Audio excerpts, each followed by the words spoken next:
艺人迪英、孙鹏之子孙安佐昨天18日预告今19日将现身动漫展，引发媒体关注。经他一现身就被记者团包围，寸步难行，让孙安佐一度动怒。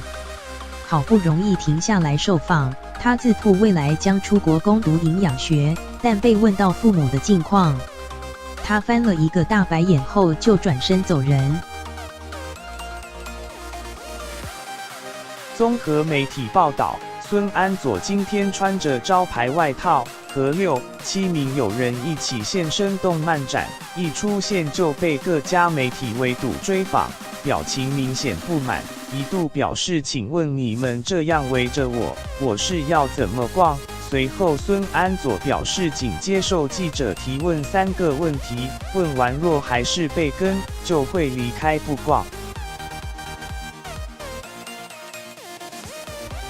被问到未来的规划，孙安佐透露目前想把 YouTube 频道好好经营下去，至少只要有人支持我的话，我会继续做下去。被问到学业，他说之后会继续读书，并透露可能会出国念营养学，想朝健身方面发展。